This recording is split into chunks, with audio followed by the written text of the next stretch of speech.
Nire bai. Bai.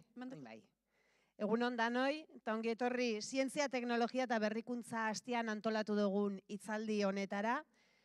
Gaurkoan kuantikaren munduan murgilduko ga, Aran Garzia Lekue ikertzailearen eskutik, Donostia International Physical Centerreko Ikerbasqueko ikertzailea da Aran, Zornotzatik, Amorebietatik dator. Aranek Euskal Herriko Unibertsitatean, Aran Fisika Zientzietan lizentziatua da, eta materialen zientzian doktorea izan da, nazioarteko hainbat zentrotan garatu dugu bere ibilbidea. Erresuma Batua, Estatu Batuak, Alemania, Danimarka, bere ikerketa irakurri beharra daukat, porque... Bere ikerketa nanoeskalako propietate kuantiko elektronikoak aztertzeko tresna konputazionaletan oinarritzen da. Ezta. Hitzaldi honetan, izkera ulergarrixan aldan neurrixan, porque ontxe egonga hitz egiten kuantika bada gauza komplikatu gutxienean. Danontzako, nintzako bai. Eta berak dino, izkeria ez dala bere hizkuntza, kuantikaren hizkuntza naturala eta ez da erreza hori hitzetara pasatzea, bai. Baina Aranek izkera ulergarrixan fisika kuantikoaren oinarrizko kontzeptuak azalduko dozku, eta gure eguneroko bizitzan daren gailu eta teknologixetan zela aplikatzen dan.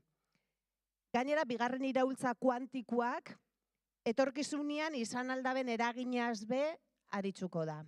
Beraz, eskerrik asko Aran, eta disfrutau deigun hitzaldixaz. Mila esker.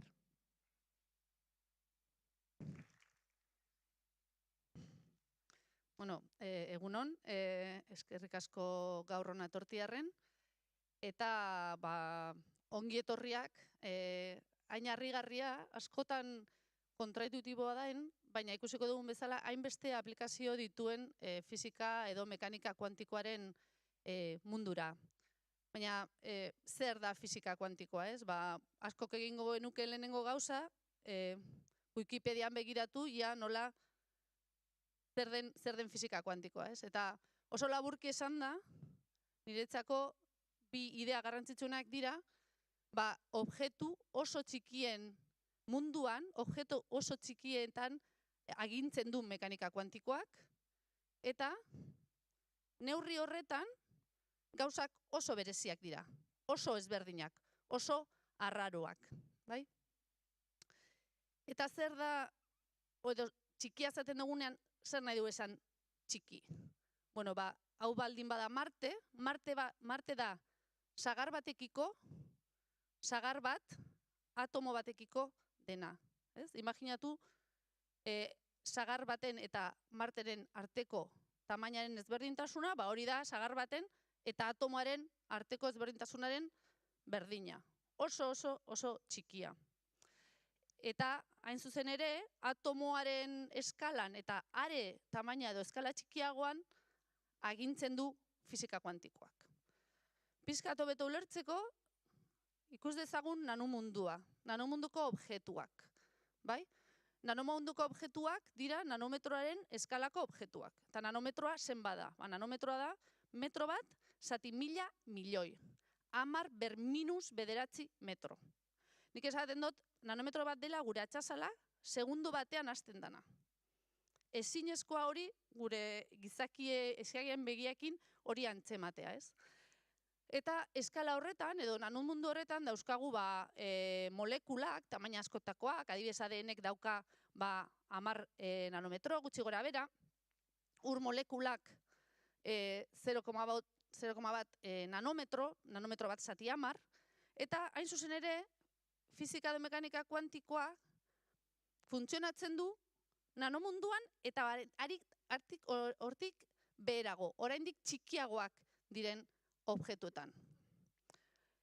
Neurri horretan, edo eremu horretan dauzkagu atomoak, elektroiak, fotoiak. Objektu hauek imaginatzea oso zaila da. Imaginatu ChatGPT-ri galdetzen diogula, ia objektu hauek zelako itxura daukaten, ez? Hau da, ChatGPTek eman zidan irudia, baina niri askoz gehiago gustatzen zaizkit Borrek orain dela 100 urte eskuz marraztu zituen atomoen, eskuz egin zituen atomoaren marrazkiak.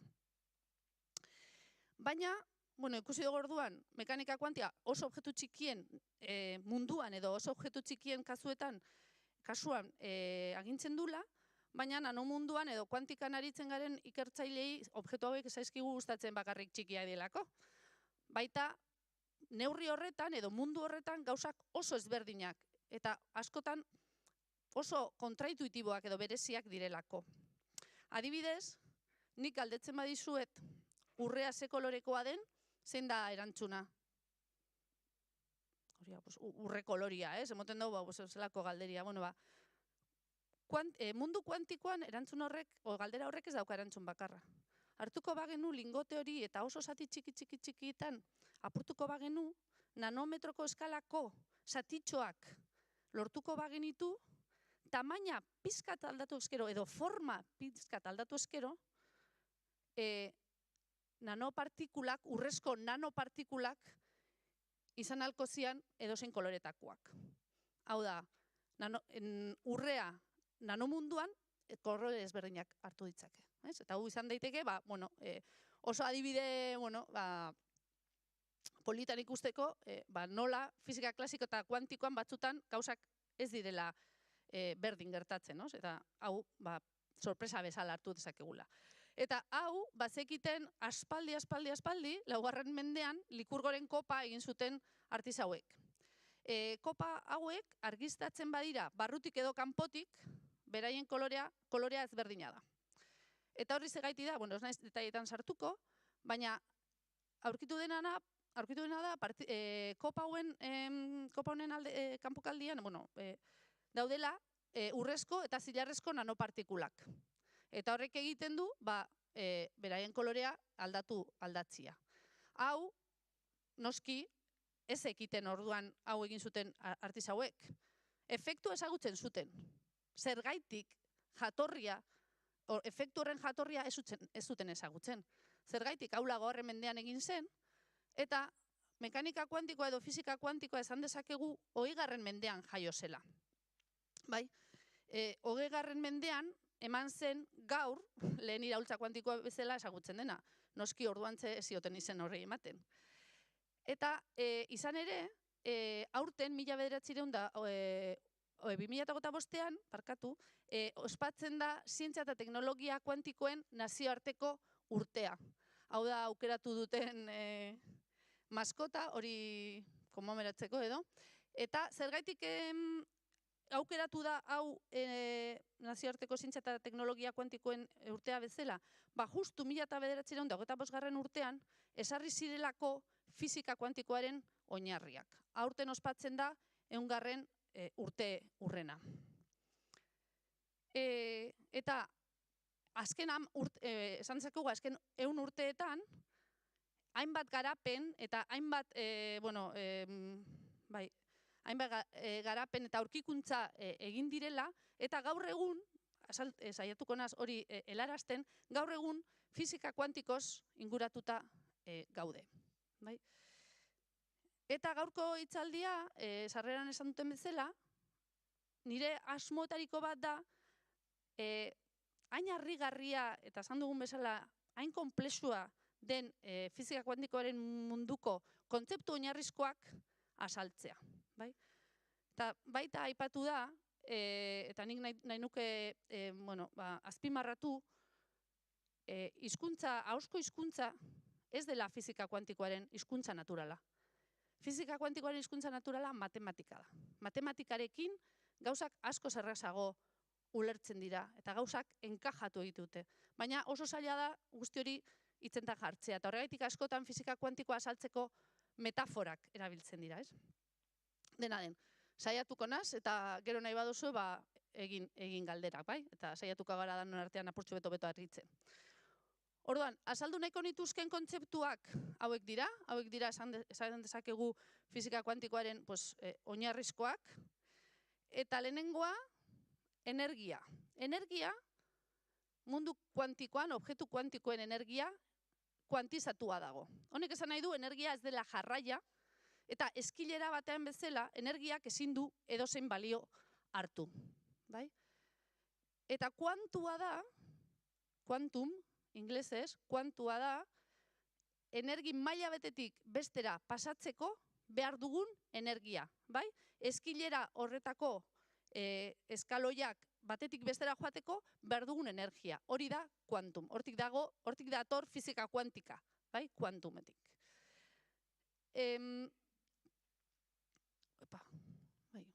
Orduan, adibidez, atomo bateko elektroiek ezin dute edozein energi balio hartu. Bai? Energi balio finko batzuk bakarrik hartu ditzazkete. Eta hau da kuantizazioaren ondoriozkoa. Bai? Eta gertatzen dena da, elektroi bat pasatzen denean adibidez, energi maila batetik bestera, energia emititu edo zurgatu dezake. Bai? Eta hori egiten du argi forman. Fotoi bat emititzen edo zurgatzen da. Bai? Argi forma daukan kuantum bat, edo kuantum bat emititzen da. Hori da fotoi bat. Bai? Argiaren partikula, argiaren kuantua. Eta gainera, atomoan elektroien saltuen ondoriozko, elektroien saltoien ondorioz emititzen den argia bakarra da. Horrek zer esan nahi du, taula periodikoko atomo bakoitzak argi ezberdina nolabait esateko edo energia ezberdineko argia emititzen duela. Eta horrek albideratzen du atomoak desberdintzea. Bai? Hatz marka edo huella daktilar bat izango balitz bezala, emititzen diren fotoiak permititzen digute, albideratzen digute jakitea zein atomo ari den ze atomo daukagun bertan. Bai? Oda, energia kuantizatua dago. Eta hortik dator hain zuzen ere fizika kuantikoaren izena. Beste propietate esan dut orduan argia fotoi osatuta dagoela. Fotoiak dira argiaren korpuskulo unitate minimoak. Horrek esan nahi du argia partikula bat dela. Baina 19. mendean jada demostratu zen argia uhin bat dela. Nola da posible? Eta hori demostratu zen zirrikitu bikoitzaren esperimentuaren bidez. Eta orain azalduko dizuet gutxi gora bera zertan datza esperimentu hau. Bai? Orduan, badaukagu alako bi zirrikitu estu eta hemen pantalla bat. Bai? Argia bidaltzen badugu, eta argia uhin bat dela suposatzen baldin badugu, bi zirrikitu horietatik pasatuko da, eta pizkanaka itxaronten baldin badugu, hor, barkatu, barriro nahi dut esaldu.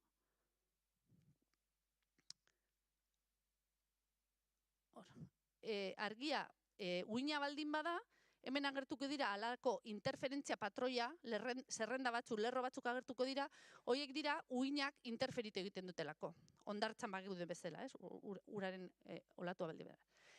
Argia ordea partikula balitz, bi lerro bakarrik agertuko zide pantailan. Bai? Bata zirrikitu bakoitzaren atzean. Hau da, zirrikitu bikoitzaren esperimentua eta kuantikan izan zen kuantikaren oinarriak ezarri zirenean, esperimentu hau benetan oso garrantzitsua izan zen. Eta esperimentu hau errepika daiteke printzipioz edozein objektu kuantikoekin, kuantukerekin. Adibidez, egin dezakegu hau atomo, elektroi edota molekulekin. Eta egiten badugu, adibidez, elektroiak bidaltzen baditugu banan-banan, eta zirrikitu bikoitza honen kontra bidaltzen baditugu elektroiak, eta denbora pasatzen baldin bada, zer gertatuko da?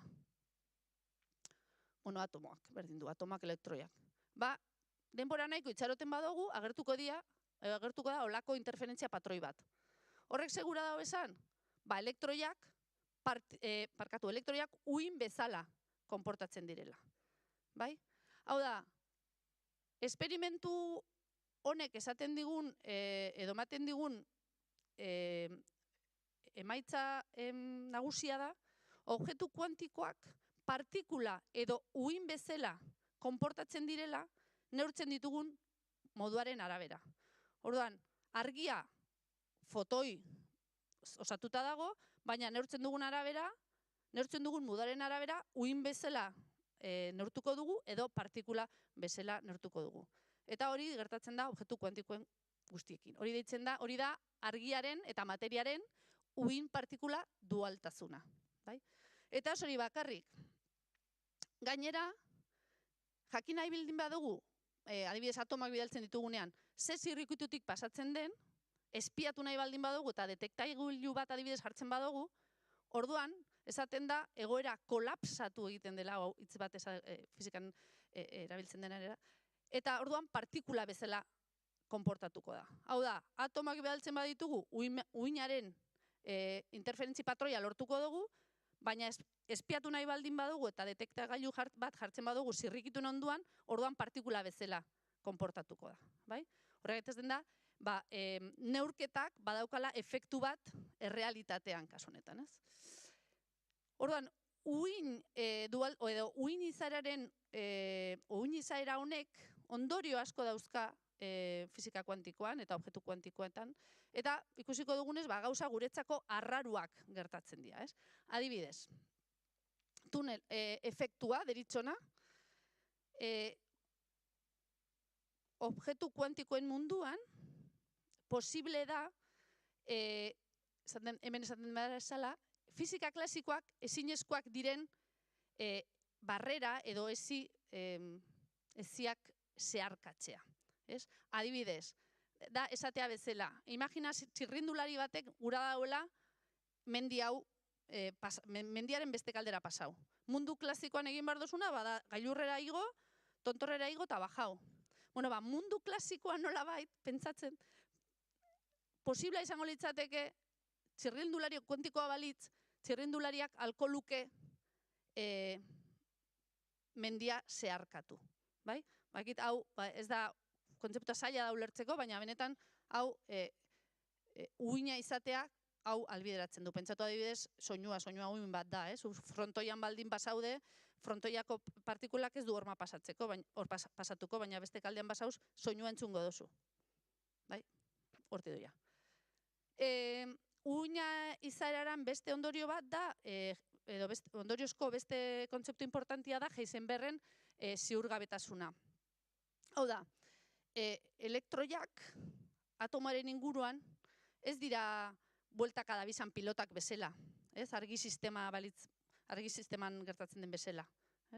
Beti dago, ziurgabetasun bat beraien posizioan ezin dezakegu jakin zehatz, mehatz, non dagoen elektroi hori. Eta hori da ere bai, uhin izatearen ondorio bat. Horrela ba, nukleoan, atomoetan, nukleoen inguruan, elektroiek sortzen dute halako odei bat bezala, odei elektronikoa ditzen da zaio, probabilitate odei bat. Hau da, orbitala ez da gauza, ez da bide finko bat, ezin dezakegu jaki elektroia non dagoen zehatz mehatz. Badaukagu, holan, odei bat balitz bezala, hemendik ibiliko da, hemendik probabilitate handia dago, hemendik probabilitate txikia dago, baina ezin dezakegu jakin zehatz mehatz non dagoen. Eta hau da, uhin izaeraren beste ondorio bat. Orduan, esan dudan bezala, elektroiek sortzen dute halako odei elektroniko probabilitate odei bat, eta horiek dira hain zuzen ere elektroien orbitalak bezala ezagutzen ditugunak.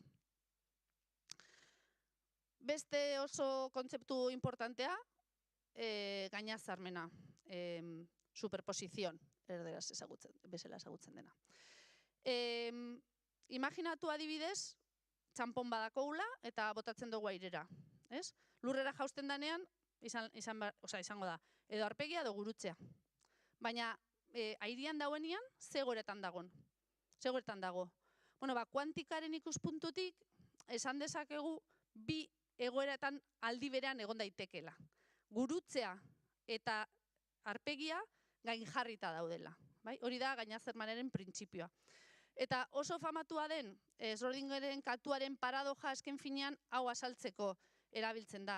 Esperimentu mental honetan, esaten da, kaja itxita dagoenean katua egon daiteke bizirik eta hilda aldi berean, baina kaja zabaltzen dozunean, hilda dago edo bizirik dago.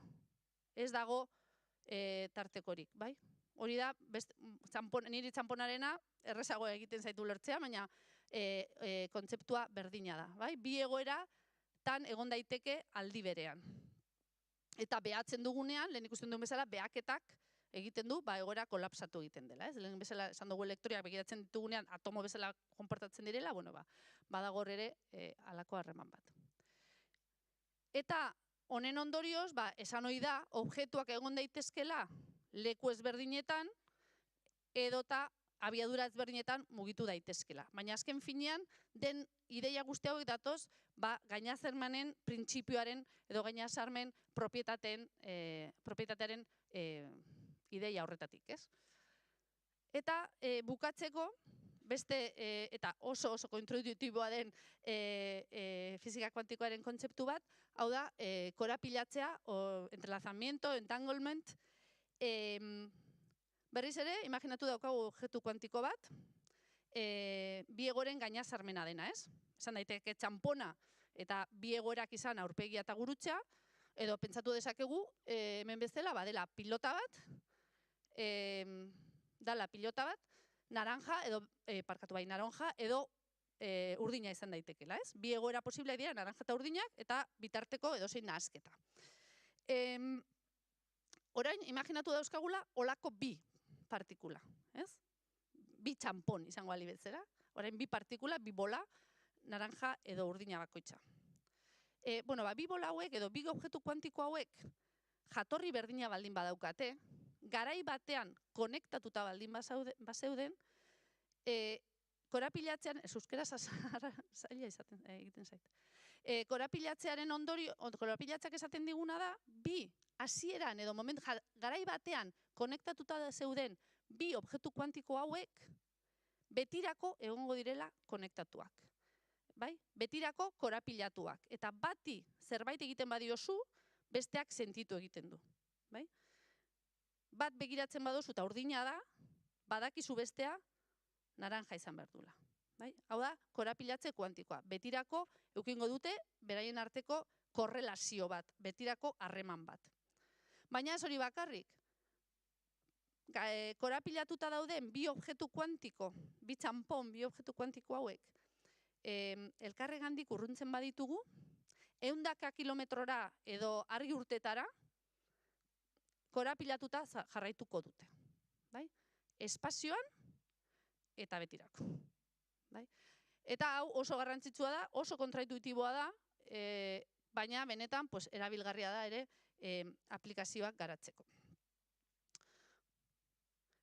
Eta hau zan, kontzeptu kuantikoei buruz esan nahi nun guztia, ikusten duzuenez, oso mundu kuantikoa, objektu kuantikoen mundua, oso harrigarria, oso arrarua da, baina benetakoa da, esan dudan bezala matematikak enkajatu egiten du, benetakoa da, eta funtzionatu egiten du ikusiko dugun bezala. Eta hau erakusteko, guazen berriz tunel efektua, gogoraraztera, bai? Pilotan baldin badaude jolasten frontoian, bai? Eta zu botatzen duzu pilota horman kontra, sekula santan ez du horma zeharkatuko. Hori mundu klasikoan, hori badakigu, pilotak beti atzerak egingo dela, inoz ez du zeharkatuko frontoian pareta. Baina, mundu kuantikoan, adibidez, baldin badaukagu alako bi nanoobjektu eta bata bestengandik oso hurbil jartzen badoguz, elektroiek, hauek izango lirateke elektroiek, elektroiak pasa daitezke alde batetik bestera. Korronte elektriko bat sortzen da bi nanoeskalako objektu hauen artean. Eta beraientzako, hemen hutsa dago, beraientzako hutsa da frontoiaren horma bezala. Eta hala ere, zeharkatu dezakete eta korronte elektrikori sor daiteke. Hau tunel efektua da, eta kuantikaren oinarrizko kontzeptua da, lehen azaldu dut izudan bezala, eta honetan oinarritu ziren, 80ko hamarkadan, tunel efektuko mikroskopioa, STMA, Scan Integrated Microscope, garatu zutenak. Eta oso garrantzitsua izan zen, eta albideratu zuelako lehenengo aldiz atomoak banan ikutu, sentitu eta manipulatu. Albideratu zuen manipulatzea. Hau adibidez da Donostiako STM bat, benetazkoa, hau ez da interneteko argazki bat. Eta hau bideo honetan, aspaldi, nire laborategiko kide batzuk, atomoak banan mugitzen, DIPC hitza osatu zuten. Beraz, ikusten duzue, tunel efektua benetan ematen du zerbait oso abstraktua dela, baina gero funtzionatzen du. Egin dezakegu mikroskopio bat, tunel efektu horretan oinarrituta, eta materia, errealitatea manipulatu dezakegu. Zodan bezala, honek, aurkikuntza edo garapen honek, sekulako bultzada eman zion nanozientzia eta nanoteknologiari, basan dudan bezala, materia atomoaren presizioarekin, atomos-atomo manipulatzea albideratu zuelako. Parkatu. Baina, hau ez da izan fisika kuantikoan garatu den aplikazio teknologiko bakarra, noski, 20. mendeko bigarren erdialdian edo, esan dezakegu lehenengo erdialdean, 100 urte hauetan, esan daiteke lehenengo 50 urtetan edo 25 urtetan, 25, garatu zirela oinarriak, matematika, eta hortik aurrera, ikerlariak, zintzilariak gai izan zirela gailuak eta aplikazioak garatzen, ez? Eta ikusiko duzue, gaur egun erabiltzen ditugun gauza asko, benetan, efektu kuantikotan edo fisika kuantikoan oinarrituta daudela. Adibidez, laserra, laserra 60an garatu zen, eta laserra azken finean fotoiez osatuta dago, energia berdina daukaten fotoiak, modu koherente baten, edo denak, modu berezi batean konportatzen dira, fisika kuantikoaren propietateak, fisika kuantikoaren propietateak agintzen dute beraien portaera, eta laserrak, propietate hauek nahieran manipulatuz, lortu da laserrak hainbeste aplikazioetan erabiltzea, ez? Materialak oso modu presizoan bakitzeko, disko optikoetan laserrak dauzkagu, interneten zuntz optikoetan laserra dauzkagu, medikuntzan, ebakuntza oso presizoak egiteko laserra daukagu, eta laserra kuantikan oinarrituta dago. Fotoien propietate kuantikoak manipulatzen dira, edo erabiltzen dira, hauen propietateak, hauen aplikazioak, laseren aplikazioak doitzeko, ez? Beste propietate bat, beste aplikazio bat, GPS-a. GPS-a fisika kuantikan oinarrituta dago. 70. hamarkadan hasi zen garatzen, baina lehenengo GPS sistema osoa, uste dut, 1983ean jarri zela martxan. GPS-ak erloju atomikoekin funtzionatzen dute. Eta erloju atomikoek denbora oso modu presizoan neurtzea posible egiten dute, ez? Osea, denbora oso ondo neur dezakegu erloju atomikoekin, erloju atomikoak kuantikan oinarrituta daude. Orduan guk GPS-arekin seinale bat bidaltzen dugunean satelitetara, egiten dena da denbora oso ondo neurtu, satelite hauetara heltzeko behar duen denbora oso neurtu, eta hortik ondorioztuta daiteke non gauden zehatz-mehatz, non dauden konkatuta. GPS, Global Positioning System, honetan oinarrituta dago. Beraz, kuantika funtzean. Beste aplikazio bat, oso ezaguna, oso garrantzitsua, ospitaletan daukagun erresonantzia magnetikoa. Hau ere, 70ko hamarkadan uste dute garatu zela. Guk barruan daukaguna, gorputzaren barruan daukaguna ikusteko, ez dugu gorputza zabaldu behar, ez? X-izpien bidez adibidez hezurrak ikus ditzazkegu. Baina beste organo batzuk edo muskuloak, bigunak, tejidos blandos, horretarako X-izpiek ez dute balio. Eta hor, kuantikan dator gure laguntzera, ez? Orduan, erresonantzia magnetikoan egiten den azken finean da, eremu magnetiko batzuk erabiltzen dira, atomoen nukleoak biratzen jarteko, bueltaka jarteko. Eta biraketa horiek behatuz edo neurtuz jakin dezakegu non dauden atomoak, non dauden nukleoak, non dauden atomoak, eta beraz jakin dezakegu nola eta non dauden gure ehun bigunen, gure organuen atomoak, eta non daude gure organoak eta zelan dauden.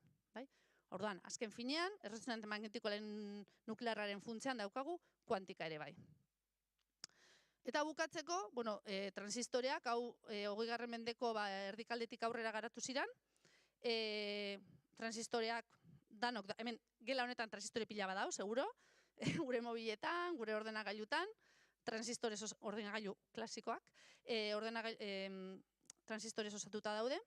Transistoreak azken finean dira material erdieroale, semikonduktorez osatutako interruptore txiki batzuk bezala, 0 bat, on-off, bai? Interruptore txikitxo batzu dira, semikonduktorez osatutakoak. Kuantikaren bidez, material erdieroale hauen propietateak ondo ezagutu izan zuten, hori 20. mendearen erdikaldean, eta garatu zituzten transistoreak. Eta transistoreak, gaur egun esan dudan bezala, ordenagailutan, telefonotan, alde danetan dauzkagu transistoreak. Orduan, azaldu diskursioetan edo aurkeztu ditudan aplikazio hauek non nahi eta egunero erabiltzen dira eta fisika kuantikoan ondainetuta daude. Orduan, lehenengo iraultza kuantikoan garatu den teknologia kuantikoa benetan, gaur egun oso garrantzitsua da. Niri hau espamirratzea gustatzen zait, ze fisika kuantika ez da etorri orain, eta fisikare aplikazio kuantikoak edo teknologia kuantikoa ez da orain garatu. Honek badauka ibilbide bat, 100 urteko ibilbide bat. Baina egia da, orain, 21. mendean, esan ohi da, 2. iraultza kuantikoan gaudela, ez? Zer gertatuko da orain? Zer dauka, zer gaitik deitzen zaio honi 2. iraultze kuantikoa? Esan dezakegu, ematen ari dela aurrera paso kualitatibo bat, ez? Aplikazio edo teknologia kuantikoetan. Honek zer esan nahi du? Aurreko teknologien errendimendua hobetzeko, fisika kuantikoaren propietate intrinsikoak lehen azaldu dizkizuedan kontzeptu horiek erabiliko direla gailuen edo teknologia belaunaldi berri bat garatzeko. Horrek zer esan nahi du pizkat, hitz simpleagotan jarrita edo. Behintzat nik horrela ulertzen dut. Gizakiak aspaldi ikasi zuen edo konturatu zen uraren energia erabiltzezakela. Eta orduan, ze egin zuten? Errota jarri zituzten uraren onduan. Ibai ertzetan energia hori erabiltzeko. Hori izango litzatek lehenengo iraultza kuantikoa. Aurrerago, gizakia gai izan zen ura nahi zuen lekura eramaten, nahi zuen eran pilatzen ikasi zuen, eta horrela urak ematen zion energia optimizatu edo maksimizatzean lortu zuen. Hori izango litzateke nirentzako 2. iraultza kuantikoa. Hau da, 2 kasuetan fisika kuantikoa da oinarria, baina 2. iraultza kuantiko honetan ez dugu bakarrik fisika kuantikoaren, ez ditugu bakarrik fisika kuantikoaren propietatek erabiliko. Propietate horiek nolabait manipulatzeko gai izango gara, eta lortuko dugu etekin handiago bat edo guk nahi dugun aplikaziorako erabili propietate kuantikori. Eta zer dira, teknologia kuantikoen barnean, hainbat eta hainbat daude, nire ustez aplikazio edo teknologia kuantiko garrantzitsuenak eremuak behintzat hauek dira, konputazio kuantikoa, komunikazio kuantikoak, simulazio kuantikoak, metrologia eta sentsoreak. Nik oso gutxi dakit, guzti hauei buruz, eta dakidan gutxia dakit konputazio kuantikoari buruz. Beraz, horretan oinarrituko naiz, edo hau azaltzen saiatuko naiz hurrengo minututan. Hasteko, bita. Bit, denok, bueno, ez dakigu, baina behintzat sonatzen digu, ez? Ezaguna da hitz hau, ez? Bit. Bit batek ikan ditzake bi egoera. Izan daiteke bat eta 0, bat adala 0, on edo off, urdina edo gorria. Bit kuantikoa, qubit, hortik dago, quantum bit kuantikoak, izan ditzazke hainbat egoera. Izan daiteke 0 eta bat, edo on eta off, edo bitarteko edo zein egoera. Edo koloretan jarrita, izan daiteke urdina edo gorria, edo morea. Baina gainera hartu dezake more edo zein tonalidade. Bai? Orduan, kubita egon daiteke egoera guzti horietan. Horrek esan nahi du, adibidez, imaginatu nahi dugula laberinto batetik atera. Mundu klasikoan bitak zer egin behar du. Bideak banan probatu, ez? Bide honetatik noia, hemendik ez da, bueltau, bestetik joan, bueltau, ez? Eta horrela irtera aurkitu arte. Mundu kuantikoan nolabait, gainazarmen honen, kubitak hartu ditzazke egoera guzti hauek aldi berean, egin dezakena da, labirintoko bide guztiak aldi berean probatu. Bai? Hau ere, metafora bada, gogoratu. Eta, beraz, bidearen irtera aurki dezake askoz errazago, askoz arinago. Horregatik esaten da, konputazio kuantikoak, konputagailu klasikoak, baino konputazio potentzia esponentzialki handiagoa daukatela. Honetan data hori entzuten duzunean, gogoratu zaitezte laberintoaz. Baina, orduan, konputazio kuantikoan dauzkagu qbitak, ez dauzkagu bitak, honek ematen digu konputazio potere oso handia, baina qubit hau oso kontzeptu abstraktua da, ez? Baina azkenean konputagailu ordenagailu kuantikoak zerbait eta eginda daude. Material batez egongo dira eginda, ez? Transistorea badaukagu silizioa, ez? Hori ezaguna da. Kubitak zetaz, zerekin egiten dugu kubitak, ez? Bueno, qubit ezberdin asko daude, mota ezberdinetakoak. Adibidez, IBMek erabiltzen ditu qubit supereroraleak, superkonduktorez. Hauek dira, adibidez, aluminioa, niobioa, bai? Taula periodiko atomoak aipatziarren, hemen bergaran. Ion Q, Ion Trap, Ion Q da beste, konputazio kuantikoan garatzen duen beste enpresa bat. Hauek ioien trampak, Ion Trap, deritzonak erabiltzen dituzte, hauek uste diala terbio, izeneko elementuaz osatuta daudenak. Sanaduk erabiltzen ditu txip fotonikoak, siliziozkoak, eta badaude beste hainbat. Eta imaginatzen duzuenez, gaur egun ikerketan ari garen ikerlari asko, gabitz plataforma kuantiko berrien bila, ez? Ikerketa handia dago, ia kubitak sortzeko, kubitak fabrikatzeko, azkenean hau fabrikatu egiten dira, egin egiten dira, ia material berriak aurki ditzazkegun, esan dugun bezala, gailuen, aplikazio teknologikoen almenak, efizientzia, performanza hobetzeko.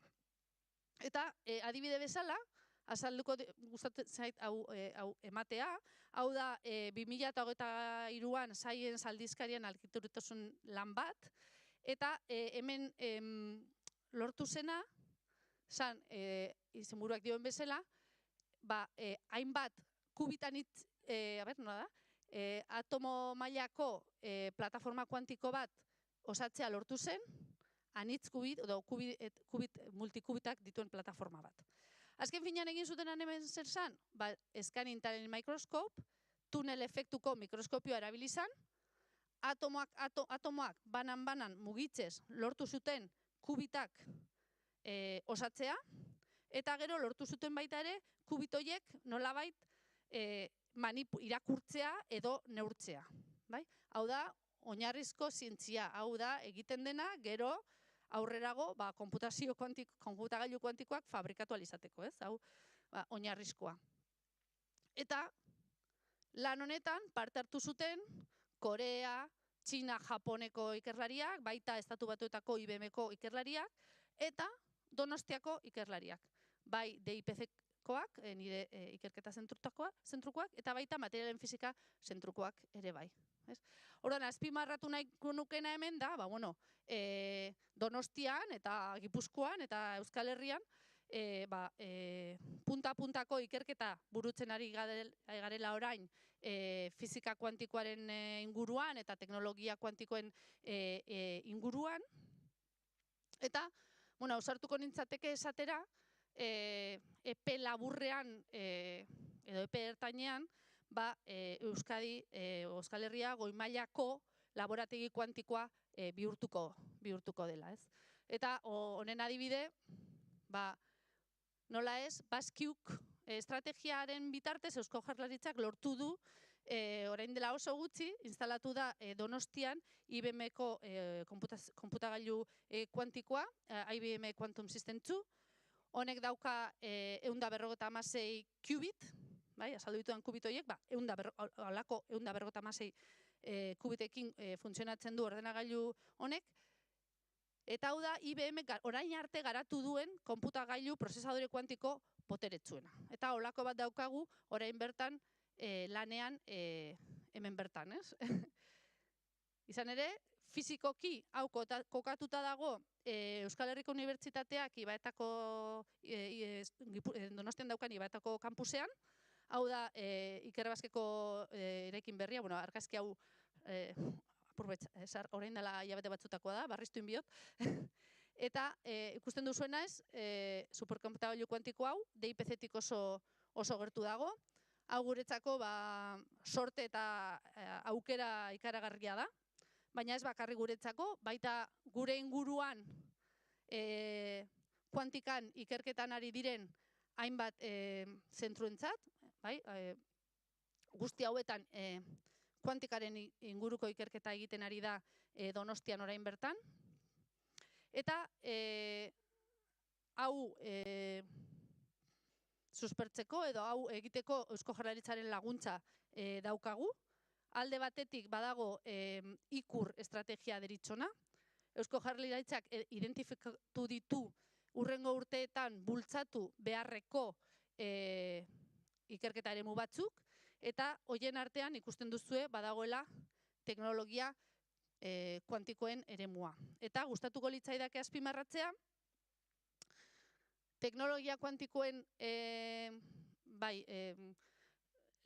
lerroa edo, eta baita errendimendu handiko konputazio eta inteligentzia artifizialen lerroa, DIPC-ak koordinatu edo gestionatzen duela.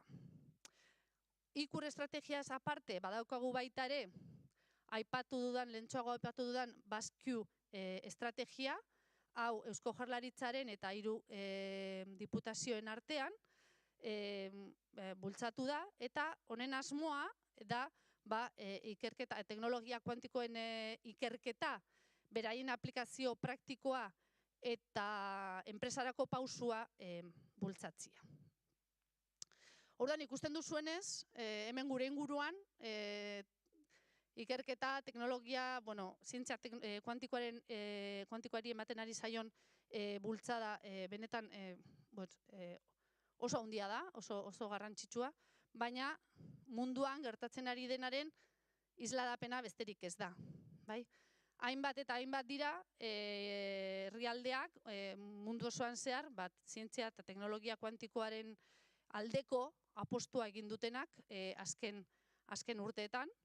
Esan dezakegu kuantikaren olatua mundu guztira hedatu dela, eta gainera olatu hau ez da olatu bakarra izango, horretaz ziur nagoni.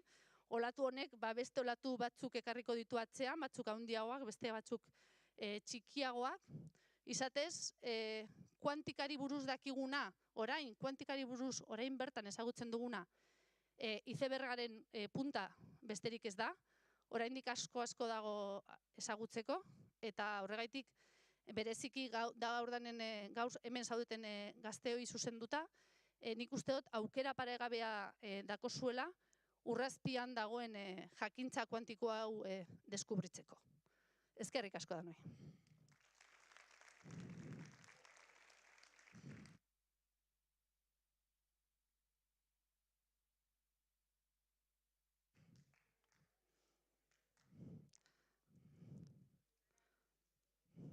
Galderaren bat edo baldin baduzue, orain daukazue aukera. Ez eukin lotzik, porque ez dotaz ikusten arpegiek. Ez ikusten. Argiakin ez dut ikusten ez ebes, asik ez eukin lotzik. Adi egon dira, beraz, besoa txau eta mikroa pasako dizuet. Hola, nik ikusten da.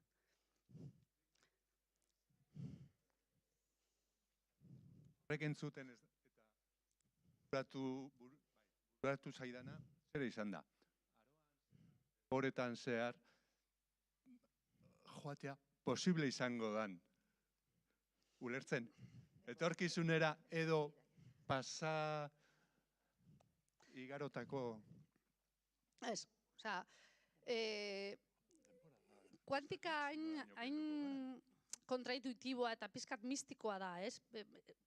Hain da zaila ulertzen, batzutan, eta badaude gauza asko kentzuten direnak, ia telepatia kuantika de, viajar en el tiempo, ez. Osea, guzti hori, osea, bueno, orain arte dakigunaren arabera, ez. Oso ondo, matizatu duzu. Orain dakigunaren arabera, ez. Hori ez da posible egitea.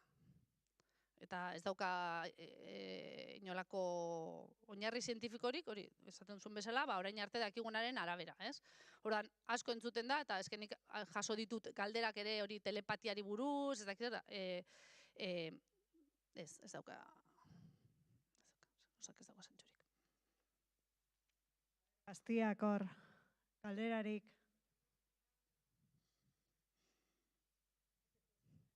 Bestela ingotaz nik.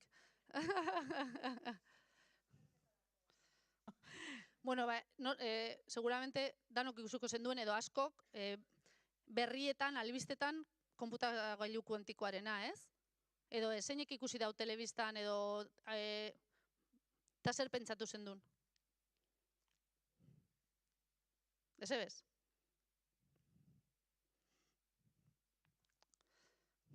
Pentsau, olako konputagailu kuantikoak daude munduan, usteot 5 ala 6.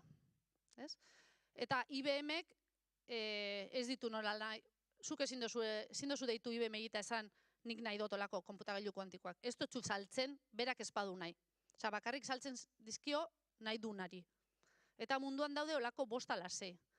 Eta aukeratu dabe, nik uste dut batzutan arro egoteko moduko dabe bai dela, ez? Egu gara batzutan pentsatzen du kanpoan egiten dana, beti hobia badala, eta bueno, gauza batzuk bai, baina hemen be, gaizkiz gabitz.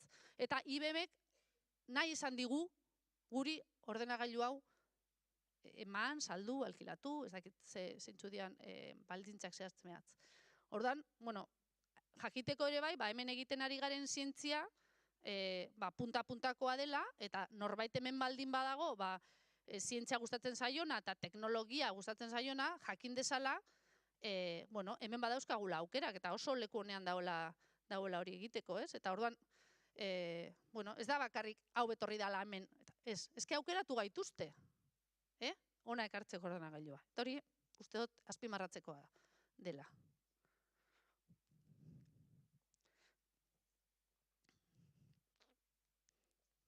Beste kontu bat, ne harritxutak gelditzu nintzen nola superordenadore honetan nukleoa 200 piku gradu zeropetik. Bai. Temperatura horrek lortzeko, hori mantentzeko, zenbat energia. Bai, hola xe da. Eta, bueno, baina... Nundik? Egisa da, eta, de hecho, bueno, nire gustatzen zaitere azpimarratzea, hor ikusten den, hau, ondala urte batzuk asko agertu zan prentzan, hau, a ber, alduko naz, hemen, hau.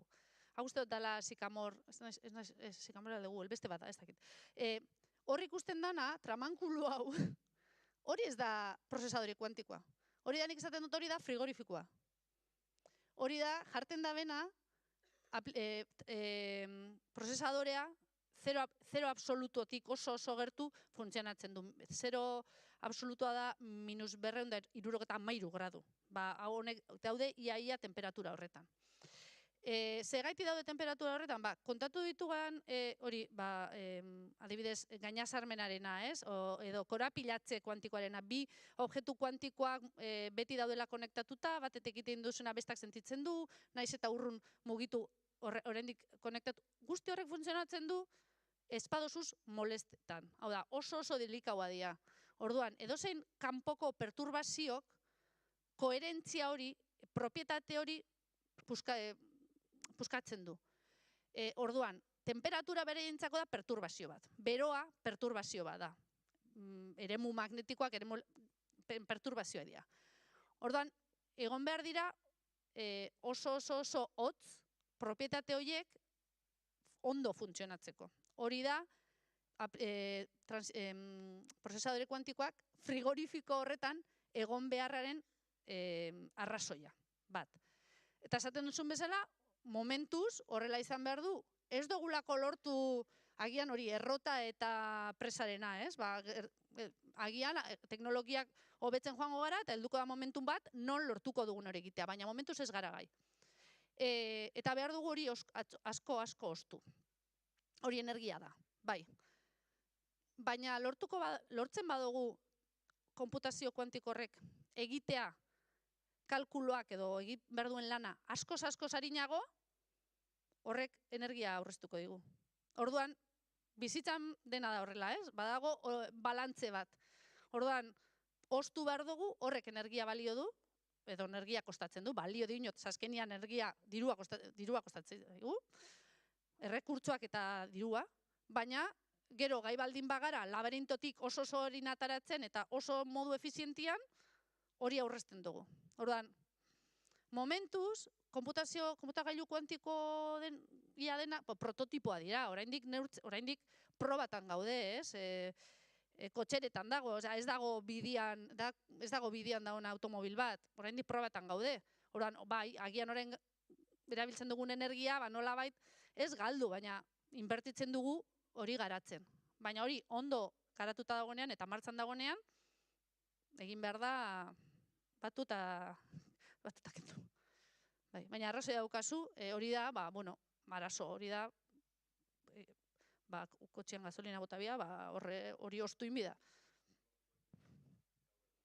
Ez da iguala, horregaitik, ordenagailu ere izena pizkat, ordenagailu kuantiko esaten duzunean, jendeak pentsatzen du, joango zarala dendara, eta erosiko duzula gauza bat, dala ordenagailu normala bezala, baina kuantikoa.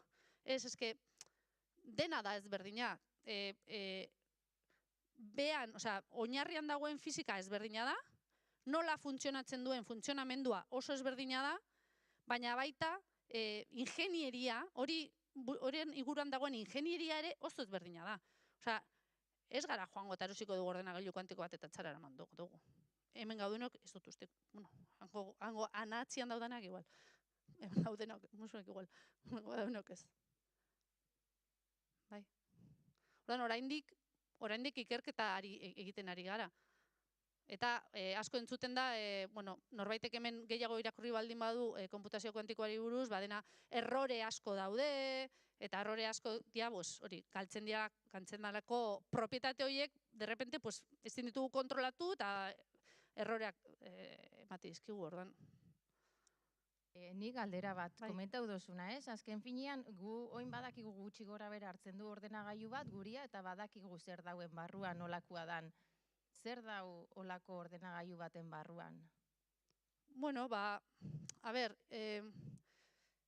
izan ere, teknologia ez da, hau adibidez da, IBM-ren 5 qubiteko prozesadorea, bai? Opa! Hau, honek dia kubitak, eta eginda daude, basetaz eginda daude, lehen esan dudan bezala, depende. IBM seguramente supereroraleak, horrek izango dira, aluminiozko zatitxo batzuk, edo niobioko zatitxo batzuk, hau da, propietate supereroaleak dituzten elementutaz osatutakoak, bat, biru, lau, bost. Eta gero behar duzu nolabait izan da zirkuituak bezala, transistoretan eta bezala. Osa, dauzkazu bitak, eta gero daukazu kubitak, eta gero kubitoiek lotzen dituzten zirkuitua bezala.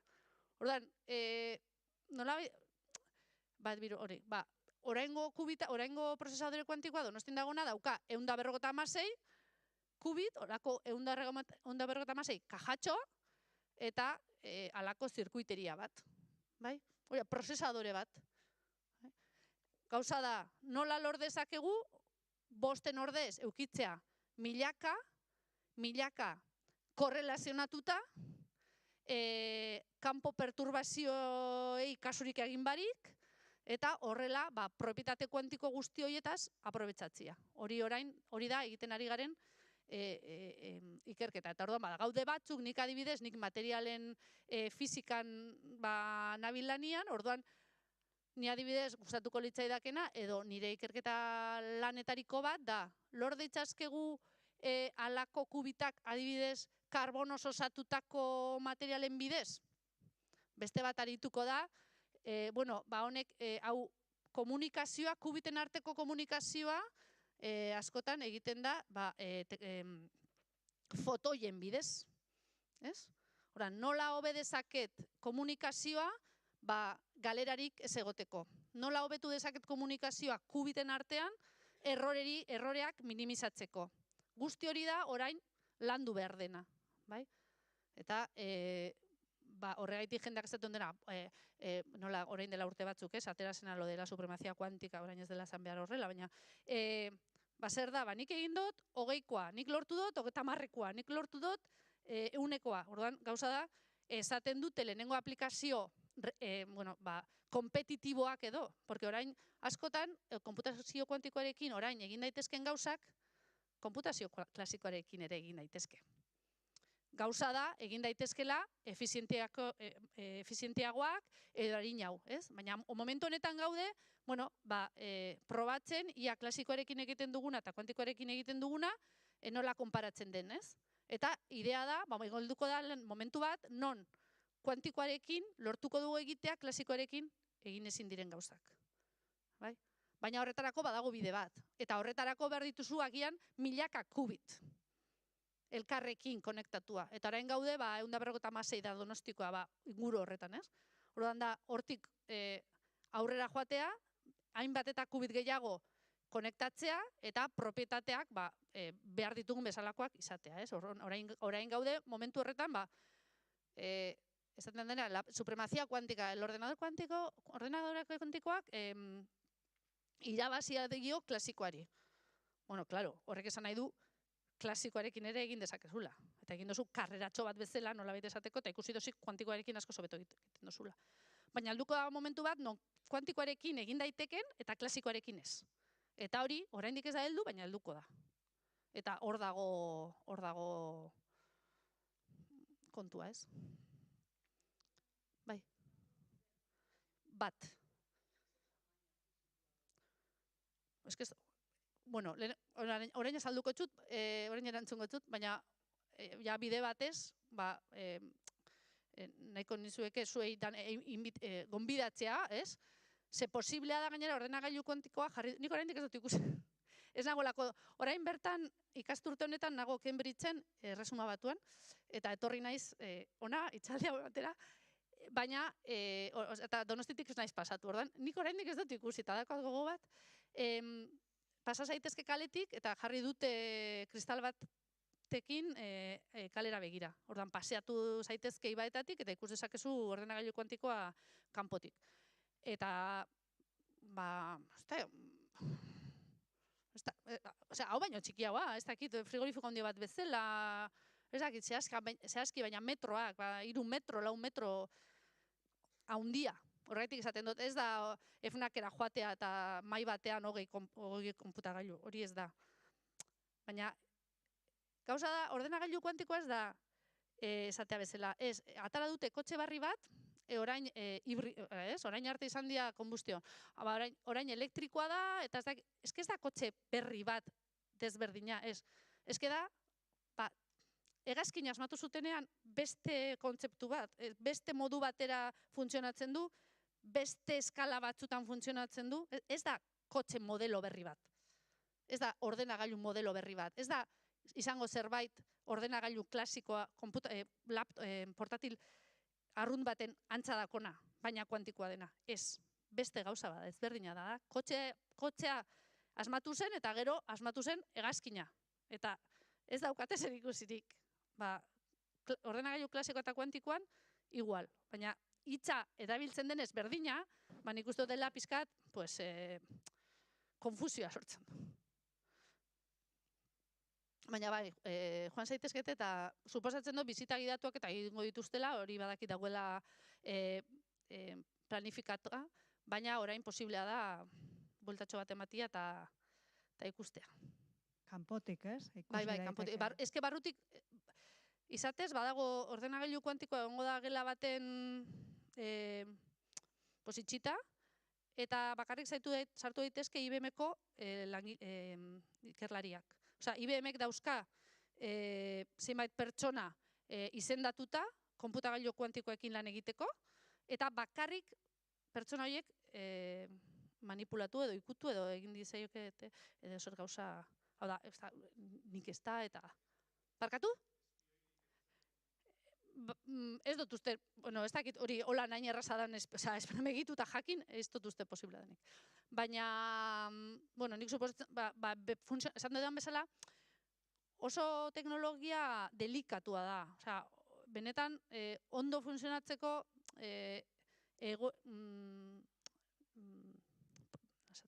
kondizioak, baldintzak oso ondo, oso kontrolatu egin behar dira. Orduan, zentzu horretan nik ulertzen dut IBM-koak nahi izatea, beraiek hori ondo kontrolauta izatea, ez? Eta hola da. Bueno, uste dut, berez, Itxibarko eskerrik asko Aran hemen zure denbora hau guri emateagatik, eta mila esker animo. Eskerrik asko.